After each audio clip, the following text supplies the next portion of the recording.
अस्सलामुअलैकुम। Welcome back to future dimensions 360।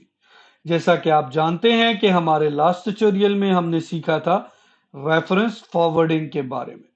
तो आज के हमारे ट्यूटोरियल में हम पढ़ेंगे जी पोर्टल्स के बारे में। पोर्टल्स क्या होते हैं और क्यों जरूरी होते हैं रिएक्ट जेएस में पोर्टल।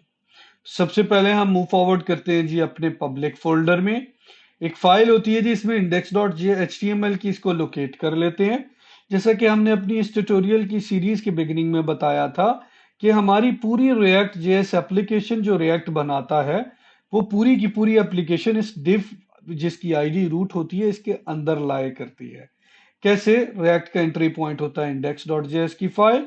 इसके अंदर आप देख लेंगे कि रिएक्ट क्या कर रहा होता है, डॉक्यूमेंट डॉट गेट एलिमेंट की आईडी की मदद से रूट एलिमेंट को जो है वो उठा रहा होता है। वो आईडी, वो एलिमेंट जिसकी आईडी रूट है, वो किसकी आईडी रूट है जी? हमने यहाँ पे देख लिया index dot H T M L में कि हमारे इस डिव की आईडी रूट है।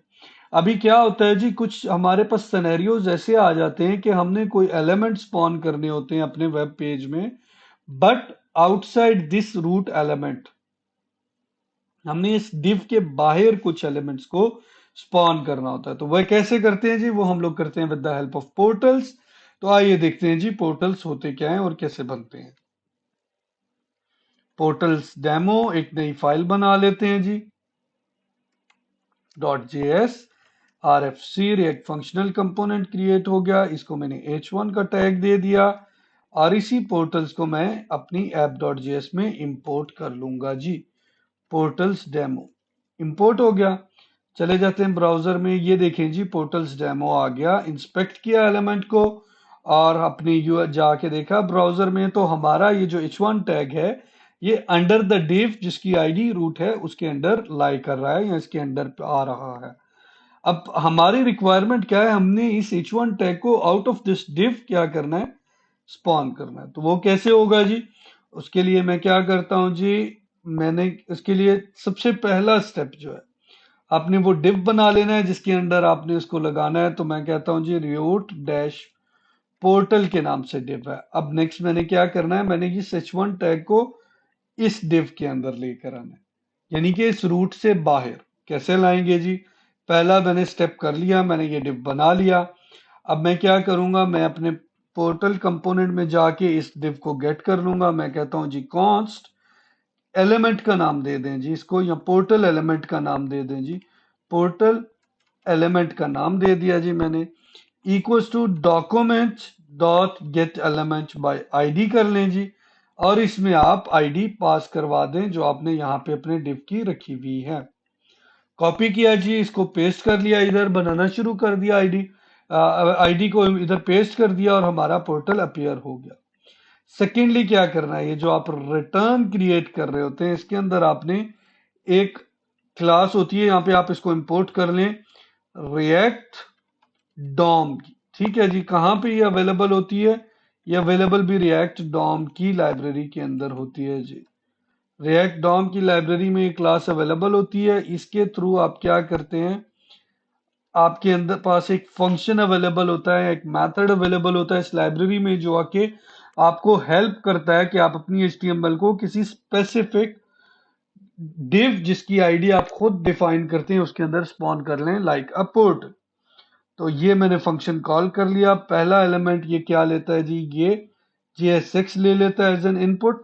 मैंने इसको h1 टैग दे दिया as an input. Second element में ये वो एलिमेंट लेता है जिसके अंदर आज ने इस चाइल्ड को या इस एलिमेंट को रखना होता है। तो मैंने इसको रखना है जी किसके अंदर? इस डिव के अंदर रखना है। तो मैंने वो पास करवा दिया, सेव किया। आप जाके देखते हैं पोर्टल्स डेमो अब मिडल की बजाय इधर अपीयर हो रहा है, बट ब्राउजर में अपीयर हो रहा है। इसको अब हम राइट क्लिक करके इंस्पेक्ट एलिमेंट करते हैं तो देखें अब की बार ये रूट डिव के अंदर नहीं आ रहा, अब ये रूट पोर्टल डिव के अंदर आ रहा है। तो ये वे होता है जी आपके पास पोर्टल्स को क्रिएट करने का। Very simple, very easy. अब इनकी हमें जरूरत क्यों पड़ती है? याद रहे जी, तीन जगह पे हमें इनकी बहुत सख्त जरूरत होती है।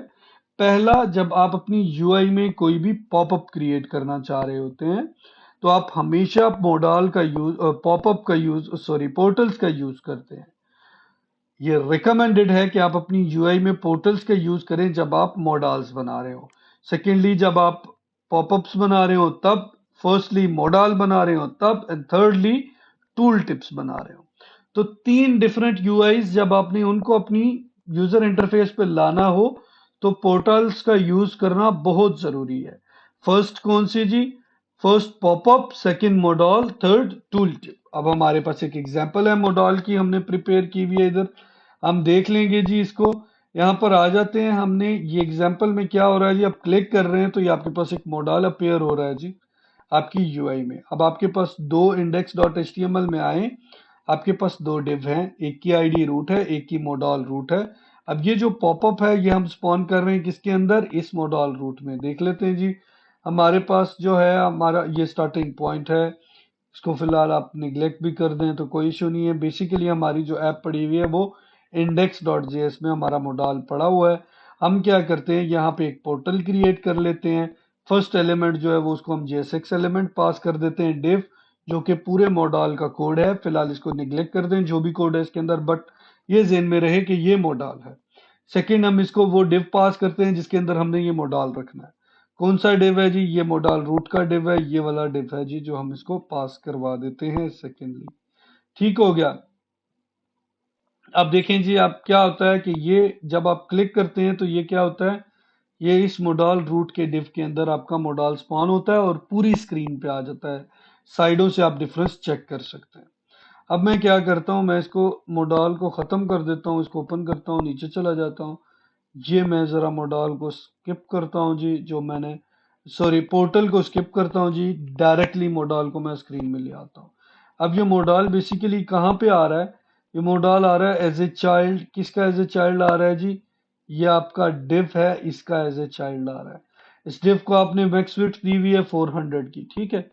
अब ये मॉडल क्या होगा, इसकी विड्थ कभी भी 400 से ज्यादा बढ़ेगी नहीं। क्यों? क्योंकि ये अपने पेरेंट कंपोनेंट पे रिलाई कर रहा है। ठीक है, ये आपकी लिमिटेशन होगी है मॉडल की। अब देखिए मैं क्लिक करता हूं तो मेरी यूआई ब्रेक हो गई है। अब ये मॉडल इस डिव के अंदर आ रहा है, ये इससे ऊपर नहीं जा सकता, इससे बाहर नहीं जा सकता।